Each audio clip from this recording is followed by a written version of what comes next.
Hi, Reno. Welcome to my podcast. Hi, Angela. How are you? Good. This has been in the works for over a year. I've told you I wanted you on my podcast, and I know, and I've been sitting home waiting. yeah, only 18 months later. I appreciate the I've patience. done nothing in the meantime, just waiting for this. I'm not surprised somehow. But anyways, how should I introduce you? Should I the creative friend, the athletic friend? What's your title? What would we go by? Maybe Emperor of all things creative. I Yeah. don't know. No, I would say that would be a great title. I'll get your business card written up right away. I'm actually in Chicago, so those of you that are listening, this is Chicago visit number 3, specific to Reno. And I know you are welcomed in the Windy City, but we know it's definitely the Windy City because you wouldn't let me roll the window down on the car. No. Well, only on your side. But yeah, it's been a new adventure each time I come out, and the reason why what always stands out and why I call you all things creative is because that's kind of what has been sprinkled throughout each trip. And it's a cool space for me to be in because you get that art world, and it's not something I do often in my own everyday life. I have other forms of creativity, but And knowing you, I know you have appreciation for it. And it's nice to have someone even here in my house where I have a lot of creative things that I'm surrounded with, which is I've been lucky enough to have a life that has been filled with a lot of creativity all around. Yeah, for sure. As I started this podcast adventure, I thought, who would I want on my podcast? And how does it fit into getting nourished, the Nourished Life podcast? And your story in the arts and the creative space, which I'll let you share, started with your passion and the premise behind why it's so important to follow your passion, which led you through your different work opportunities and then even into your athletic space. True, very true. Growing up, I had a great love of sports. As a Chicagoan, big fan of the Cubs and the Bears and the Bulls. And I also loved art. And my parents influenced me a bit on both of those things. So I loved those two things and became somewhat competitive when it came to sports. I played some football in high school, and then I played some football in college. And I was also an art major in college. And I found myself to be one of those people that probably fell into kind of an in-between category. I remember classmates in the art department scratching their heads about me being on the football team. And likewise, teammates in football wondered why I was in the art department.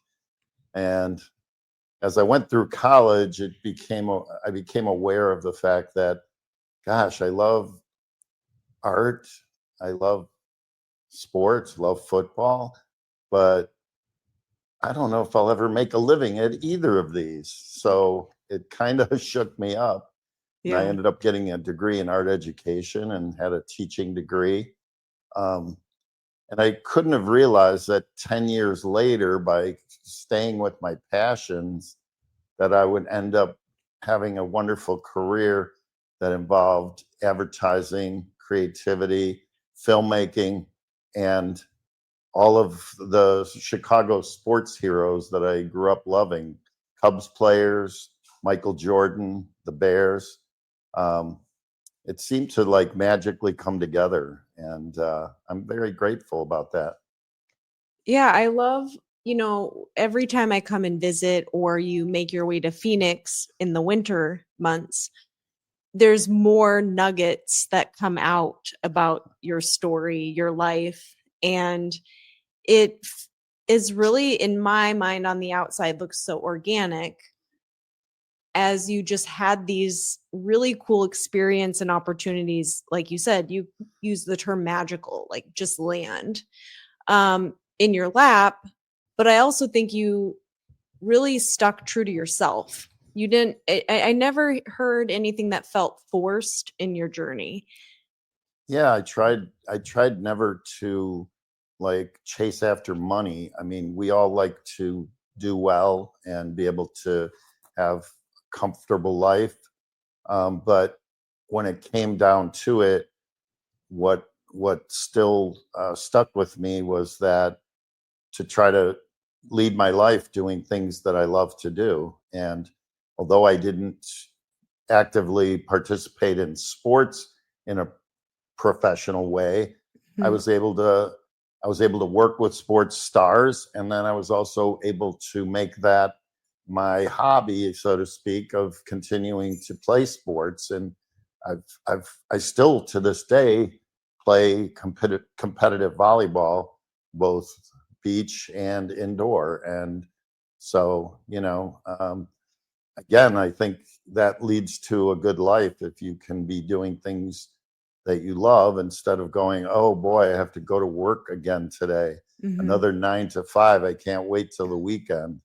I Yeah. didn't have that experience, and I'm very, very fortunate.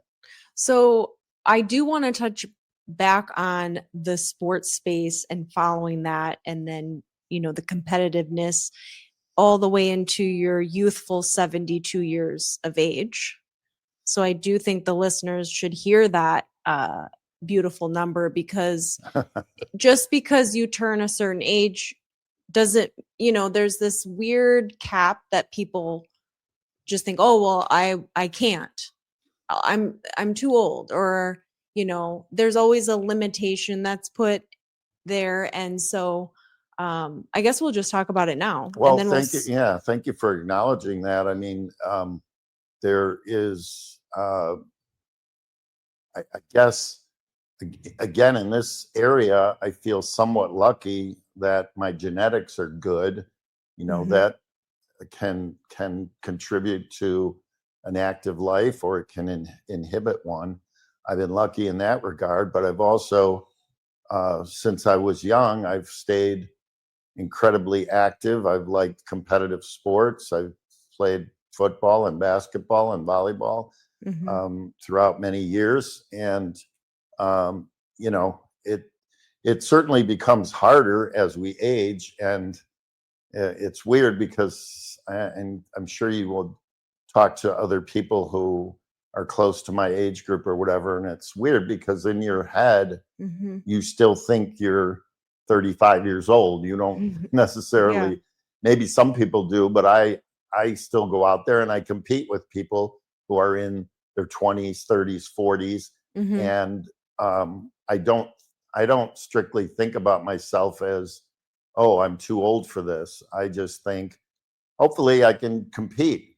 And if I am at a level where I can't compete, then I would probably turn to something else because I Mhm. like competition. And I certainly don't want to be on a volleyball court if I can't manage to be in the game. Right. And as I said, I've been lucky. Right now, I'm dealing with a little bit of a back issue that I'm hoping to have taken care of in the next few weeks. But yeah, in fact, I look forward to this procedure and to be getting back to being out there again and Mhm. being active, because I really think that one of the keys to staying young and staying healthy is to remain active, keep moving, Mhm. Mhm. keep moving. I think it's really important. Yeah, and then so take us through your what you did in your 50s. Well, Well, you um, started volleyball. I'm trying to figure out the best timeline, but to really highlight your accomplishments in this space because you didn't choose to be limited? Yeah, I mean, I was always active. I played football, was my first love, and I played football in high school and in college.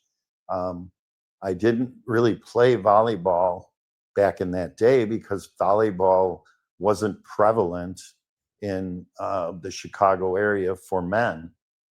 It didn't really become prevalent until probably maybe in the late 90s, mid to late 90s. When I was in school, volleyball was a woman's sport, not a men's sport. So as it turns out, my son got very involved in volleyball in high school, and that got me interested. And in kind of an unusual case, I learned a lot of the sport from my son instead of the other way around. So I've been playing volleyball for a long time, but also I still had an interest in football. And I used to have dreams about football, like going into the locker room at halftime or being on the field as the game is getting over. And I was having this dream so many times that I was like, wow, something's kind of nagging at me. And so when I was 53, I was talking to one of my nephews who was a military guy who was back from his being stationed, and he was starting to play football for a semi-pro team. And as it happens, one of our family traditions was playing football, not tackle football, but touch football on Thanksgivings with the family members and whatever. So I was used to playing with my son, my nephew. And when I found out that my son or my nephew was on this football team, I was like, I think I can. I mean, I play with him on Thanksgiving, and I think I'm capable of playing on his team. So I kind of put my mind to it in the summer of that year, and I started working out hard, pressing myself hard. I did a lot of swimming. I was never a big weightlifter, but I tried to, run and do other things that would get me into the best shape I could be in at that age. Okay. And I was lucky that I went and tried out for the team, and I made the semi-pro team that my nephew had played on in previous years. He wasn't playing the year I tried out, and I ended up getting picked for, the final cut to make the team. And most of the team members were in their 20s. Okay. The oldest guy on the team came up to me after tryouts, and he said, "Congratulations, welcome to the team." He was 35. I was 53. And he said, "I played last year and they called me grandpa." I go, "I guess that makes me great grandpa," because, Yeah. but anyway, I made the team. And one of the tryouts was you get timed your speed. And I was always fast, but I ran a 40-yard dash, and the two coaches were clocking it, and they said 4.80, and I was like, "Oh my God, that must be a mistake." That's a zip code in Phoenix. That must be a mistake. And as it turns out of about 50 guys, 45 or 50 guys that made the team, at 53, I was the third fastest guy on the team. That's so good. But it also ended quickly. I got hurt. I had to have knee surgery, and I only ended up playing in a few games. But I did prove to myself that I could do it. And that's really, those dreams kind of went away. I don't have those nagging dreams anymore about being in the locker room of a football game. Yeah. You have any other ones that we might see you pop up doing something, inspiring again? Because you have fulfilled that one. My son is determined. He says that he thinks I've gone to the Senior Olympics for volleyball. That was just 3 years years ago. ago. Yeah. Yeah. 3 years ago in Florida, they had the Senior Olympics. I went there. I was going there to play beach volleyball, which is beach twos, like we see in the AVP championships and what have you. Okay. That's what I was going there to play. But some of the other people that I played with in men's nationals indoor, like, were saying, you're going to be there. We need you to play indoor too. So the sessions were different. Indoor was the first 3 or 4 days, and beach was the next 3 days. And so they talked me into playing indoor as well. So I competed in indoor sixes volleyball, and then I competed on the beach. And in the indoor, with the indoor team, we won the silver medal. And when I was on the beach, I won a bronze medal. So it was That's quite fantastic. yeah. But having done that, my son is now, you're going to go out there and run the 100 meters. I know you're faster than anybody at your age. So we're going to get you to work at that. And Well, we'll have you on when you get your record on that one. Well, I'm not ruling it out. Yeah. Have you had any dreams about your winnings? No, or crossing? not lately. No. Well, I think that's so cool. You know, I've heard the volleyball story because we were friends. Yeah, volleyball brought us together. Yeah. And I remember, and you know this story too well, but I was so new at playing. This was back in 2020. Yeah, January of 2020. And you know, I'm on the rec league, and I'm watching James play every week. So I want to now participate in this because the competitive self, it doesn't want to sit on the sideline. I want to be on a team and I want to play. And sure. I remember I was out the first week when you got added to the team as the fourth. And so I was excited to just get rolling. And at that time, I knew very little about you. I knew you played volleyball. That's it. And I remember you're, helping kindly coach our newbie team and thinking, like, get the ball up. I kept hearing up. And I'm like, I'm trying, And, over time, it ended up being a lot of fun, and our friendship built. And so, but what motivated me was when a friend of ours on my current team back then said, he only wanted really good players on his team. And so I wasn't getting picked to be on his team. So I was like motivated by that because he wasn't necessarily poking at me. But you were like, I want to measure up. Yeah. So I want to be able to be on his team. And so you would come in the winters. And I remember the first time we would meet up once a week, and you would help me with all my ups. Well, my coaching instincts are, like you said, when I first played with you, I was trying to help the team out. It was natural for me to try to help coach people, even though I tried to not do it in a heavy-handed way, because a lot of people think they're at a certain level. They don't want to be coached by someone else who's their teammate. Oh, I was at level 0, Reno. but it's my natural instinct coming out, because I have coached sports as well as played it. I coached football, I coached volleyball. So, and really, as an educator, and I'm still teaching at this point in life, it's always been important to me to share what I know with other people. And you were a very anxious and willing student, and people who want to learn the game and want to get better. It's always nice to have that. You don't always have it. Sometimes you're coaching at a school and you have kids who are on the team and don't really care that much.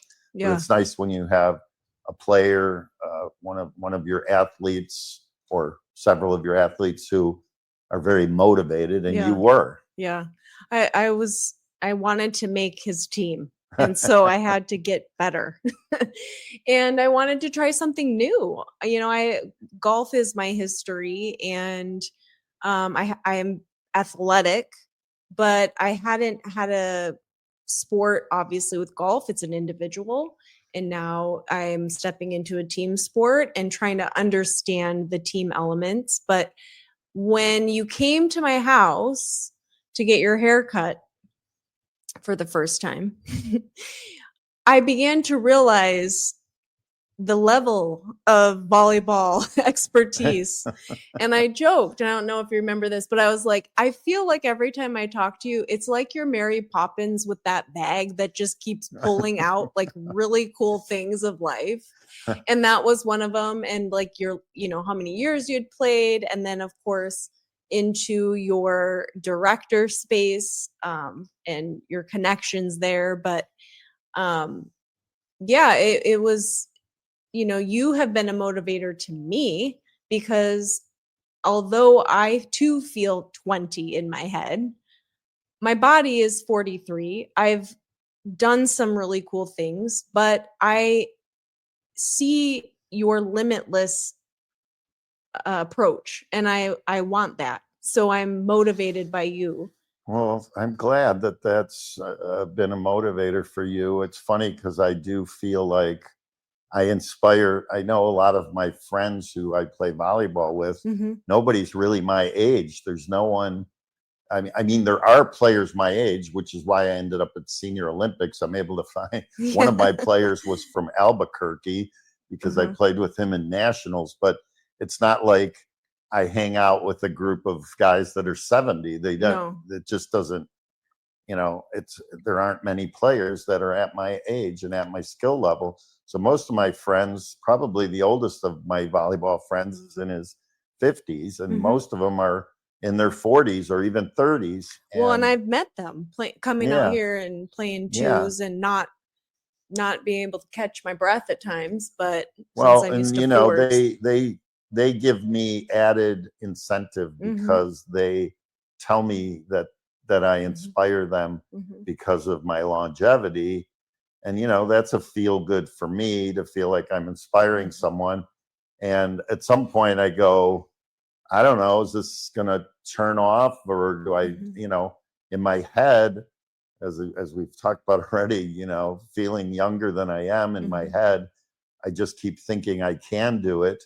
And, the reality is for all of us aging that, our bodies are slowly wearing down. And there will be a point that I don't hope for, but there will be a point when stuff just stops working enough for me to perform a certain way. Yeah. And I think that's the part of adapting. Like I look back and obviously, football is, you check that box. You're like, okay, I accomplished that. I feel good about it. And I think then, correct me if I'm wrong, but you in a way adapted to what you can do now. What will we're always have to adapt if you want to keep moving. So for me, I went from running those half marathons, changing that up to doing just strength training and running a little bit here and there. And then, finding volleyball and seeing how much kinder it is on my body than the running impact, but yet still great cardiovascularly. So adaptation. Yeah. I mean, just for me, just taking the sport of volleyball itself, when I started competing at a higher level, it started out indoor, and I had to try out for some teams because they were men's teams that were quite competitive. And I remember trying out for one team, and I didn't make the tryout mainly because they were looking for front row hitters for their indoor team, and which usually means somebody 6'2", 6'3", or taller. I happen to be 5'10" if I'm on my tippy toes. So they didn't choose me, and I was disappointed because I thought I had a good tryout, but I wasn't really what they wanted or what they were looking for. But I stuck with it, and somebody gave someone else my name, and they had me come in, and they're like, come play with our team locally to see how you do. And I played a few matches with them, and this guy Don, who ran that team, said, you got to play nationals with us. And I'm like, oh, okay. And so then that sort of launched me into playing at a high competitive level. But that was indoor.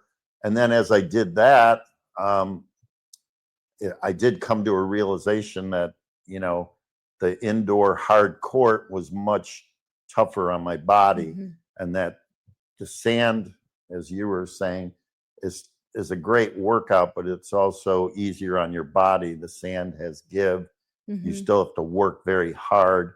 Well, you have to work hard to get out of the sand at times, like you Yeah, sink. So the yeah, getting up and yeah. jumping or what. But it minimizes, like when you're on a hard court, Mm-hmm. you're jumping, you're leaping, and for me, I was always a player who was scrambling after a ball, sometimes putting my body out there to lunge at something. Uh-huh. Funny, about a year ago, I was at my doctor's office and did my usual yearly checkup, and then at the end, she had a checklist of things that are just standard questions for people that are aging. Mm-hmm. And one of the questions was, "Have you fallen recently?" And I said, "Oh yeah, I fall all the time." And she's like, "What?" And I go, "I'm usually diving for a ball on the volleyball court. That's when I fall." And she goes, "Oh, that doesn't count." Yeah, it's not the whole That's pendant not on the your kind of neck. fall I'm talking Yeah, about. help, I fall and I can't get up. But I'm sure a lot of people my age, if they did dive around like I do, would probably Have a not get different up. outcome. Yeah, yeah. Um, well, I want to pivot back to your other passion, Okay. because it's pretty cool, Reno, and how you stepped into that space of in directing and the creative, and how that started, and just to marry your passions with now the other side, right? Okay. So yeah, what was your first aha moment into that space? Like, I'm here, I'm doing something. Well, out of school, I had a degree in art education, but at the time, it was much different time than it is now. Teachers weren't in high demand, and I got offered a design job out of school, and I said, "Okay, that sounds really good." And I went to work at designing, and I was doing that and enjoying it and learning a whole industry. I happened to be working for a place that manufactured jewelry, mainly um, award and emblem kind of jewelry, like school rings and nursing pins and things like that. Hmm. So that's where I first was able to exercise my creativity in the career world. Um, and I moved in that job, they asked me, as I grew in the art department, they asked me to start helping do catalogs and marketing and things like that. And I really enjoyed that aspect of it. And I went on from there to do marketing for a small chain of jewelry stores. And then again, the evolution from there, Hmm. I started working for an advertising agency. And that's where it's funny, because I was making a pretty good salary at about the age of, I don't know, late 20s. Hmm. And I realized that I got offered this job in advertising, and it looked like it had all kinds of potential, but it was a big pay cut. Hmm. It was a pay cut for me. So step back. Yeah. Um, but I went with it because it seemed like this is really going to be challenging. This is a new doorway to go through. And I followed that, took the pay cut, Hmm. and entered into a world that I ended up being in for many years and having just a tremendous career. Within a couple of years of being in advertising, suddenly, and again, kind of magically, the company I worked for signed Michael Jordan to a Mm. rookie contract for Chevrolet. I'm And I just ended gonna up, pause for you right now, because like I've heard this story and then I just got a chill, because I was like in that moment of like the pivot, because we all know Michael Jordan. he kind of is famous, and so, but at the time, no, right? At the time, no. And that really was the pivot, because we signed him and knowing that he might be something, but Mm-hmm. not knowing at all that he would be perhaps the greatest basketball player of all time. And the pivot happened there, in that I went from taking a chance to be in this new industry, and then all of a sudden, wow, what an opportunity. But I didn't even realize the extent of the opportunity. Mm-hmm. And as Michael rose to fame, our ability to do advertising and to gain new clients and whatever kind of paralleled his success. Like, Mm-hmm. he took off and our company took off. Yeah. All because you wanted to follow a passion, not a paycheck. Yeah. I mean, Yeah. that's something I think about too. Like, oftentimes someone will say, "Whoa, oh, but you could make this. You could be charging this much." And it just doesn't feel great for me, because I love what I do and I want to keep the momentum going of what I'm doing, and know that that in itself is rewarding for Well, me in this yeah. space. Well, I've tried to pass on to my children that try to really enjoy what you're doing, because you're most likely going to be doing it for many years. Mm-hmm. And it's a lot better to go to work with a smile on your face on Monday morning than going, oh, another week Mm-hmm. of drudgery. Yeah. So What is your highlight? I know you have many cool stories, but what highlight memory do you have, like in your directing, in your film? Like, what pops? well, we didn't actually talk about, I transitioned Oh from yeah. advertising Mm-hmm. into filmmaking, and that came about in a very unusual way as well. I was working as, my title was a creative director in the advertising business, which is basically kind of running a creative department with writers and artists. Mm. So I rose to kind of the top position there, and was doing a lot of TV commercial work, like Michael Jordan, and Mm-hmm. worked for the Cubs and Bears, and we did a lot of other things. We did work for cell phones. Motorola was one of the first companies with a cell phone, and we That helped was them. my first cell phone. Yeah, we helped to introduce the pocket cell phone to the world. Mhm. Like, we were the advertising agency for that. So it wasn't strictly sports, but sports was kind of a specialty. Mm-hmm. But as I was doing that work, I ended up, and when you're in advertising, nowadays things have changed, but in advertising, there was print advertising, Mm-hmm. radio advertising, TV advertising. There wasn't really a whole lot of social media. There was no social media advertising at the time. So there was outdoor advertising, billboards. So you had to have some flexibility in bringing your creativity to those different aspects. But I really kind of followed the path of TV commercials. I was good at it. I Mhm. loved it. And I guess somewhere inside of me, I was probably more than a creative director, probably thinking, oh, I can do this. I can direct commercials, even though I had never done it.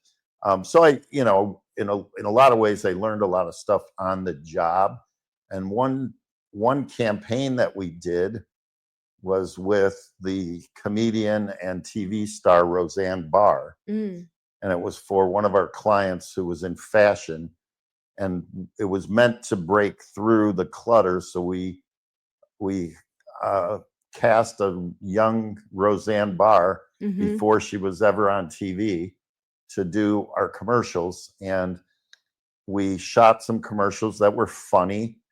And when it got done and it ran, someone high up in the company said, "These are not right. These don't fit our personality." They had approved everything. They knew what we were going to do. Yeah. But when they saw the finished product, they're like, no, you guys have to do something new. And so we were in a panic. We had spent most of their budget. They had very little money left to spend doing it. So I got kind of sprung into directing some commercials, because usually we would hire outside a film company with a director who had experience in this, and that. And so directing, I had to go out and do a new campaign with very little budget and very little time. And that was my first step into directing. But again, it was like, okay, this is a challenge. Are you going to do it, or are you going to be worried and afraid? And I'm sure I was a little afraid and a little worried, but I went for it. And lo and behold, I did really well with it, and it won the local Addy Award for local retail advertising. So right out of the gate, I was like, wow, I guess I can do this. And that started me into the directing thing, and I did direct some more things. And eventually, within a couple of years, I left the advertising realm and started my own film company with new goals. Yes, continue doing commercials, but to also possibly do feature film or documentary film. And I ended up doing both.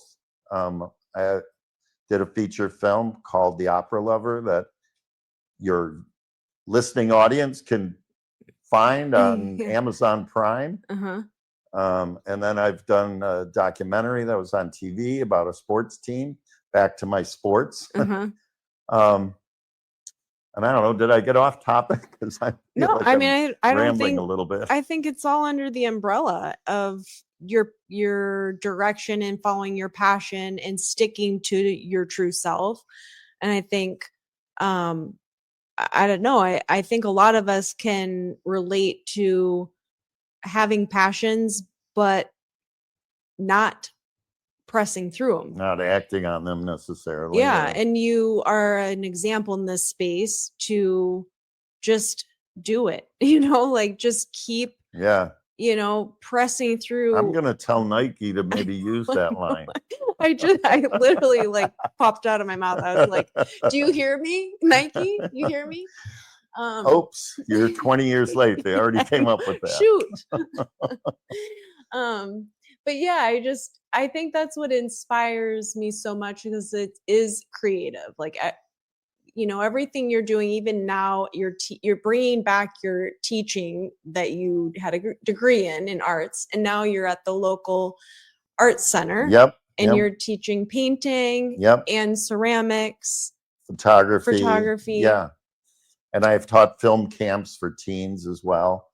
And that, all of that is a nice way of sharing what I've learned. And it's gratifying to feel like you've given people an opportunity in something like painting or whatever, where a lot of students come in, have never done it, and they're kind of afraid that they're not going to be good at it. And I guess my bit of my mantra is that it's a short life. Life goes by quickly, and in a way, we have to be thinking about the fact that to some extent we're writing our own script. So be bold, and I hope that at the end of my life I don't have a whole lot of regrets about what I didn't do. Right. No, I think that's something to take away from this episode, in living with no regrets. And what does that mean for you as an individual? Everyone has a different bucket list or things that they want to accomplish, or goals, or try something new. And fear just kind of slips in there and it creates a barrier. Well, you invited me into a new activity this last year, into pickleball. So I give you some props for that. You said, come play pickleball, which I hadn't really done, and I enjoyed it. I don't know how far I'll go with that, but I know a lot of older people it's become very popular. Yeah. And it's trying something different, trying something new, whether you stick to it for a long, like this is the thing, it's just trying. I think and I think it's a good message that, it's never too late, try try something. If you're interested in it, give it a whirl. And, you know, maybe you won't be great at it, but maybe you will. Right. Exactly.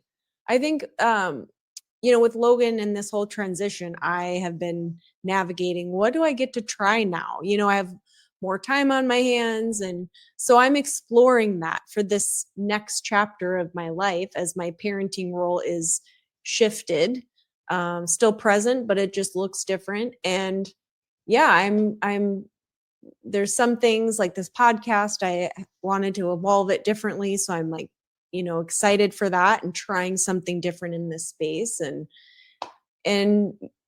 even challenging myself with the pickleball thing. That was something brand new. I had just started it this year, and I like it. I have fun with it, and it's a little hard on my knees because it's Yeah, left and I right. agree. Yeah, it's a lot of shifting on hard pavement. So yeah, that definitely has a little bit of impact there. Yeah, but there's no cap, you know, like, oh, I can't do it.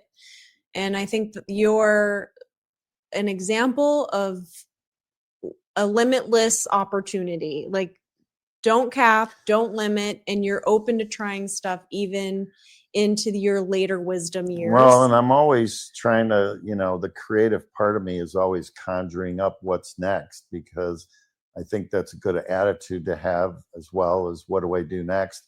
And for me, you know, I don't know that it's a bucket list. I mean, I feel very fortunate having done a lot of things that most people wouldn't have gotten an opportunity to do. Mhm. So I don't feel like I have any giant bucket list, but I have things creatively that are still percolating. I have a kids book that I was just gonna I've mention that. written and done sketches, and I'm still trying to figure out how to get to a finish line with that. And you know, I have a script.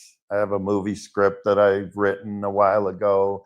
You know, and you know, the movie business is tough. You have to have funding, Mhm. and it's a very competitive world. And so So if you're listening and you have lots of funds, yes, send it our way. yes, we will make sure that something good gets on the screen. Yeah, exactly. Reno, thank you so much for being on the podcast. Finally, I appreciate you no longer have to sit and wait because it's happened. Do you have my address to send the check? Yeah, absolutely. I will look at, I'm here. I will just write it up now. All right. Well, thanks for having me. And I've been in radio interviews, TV interviews, but this is my first podcast interview. So Yes. here we go. Something new. Yeah. And next week, you're going to interview me. So you'll want to listen up, people. Yeah, that'll be fun. All right. Until next week.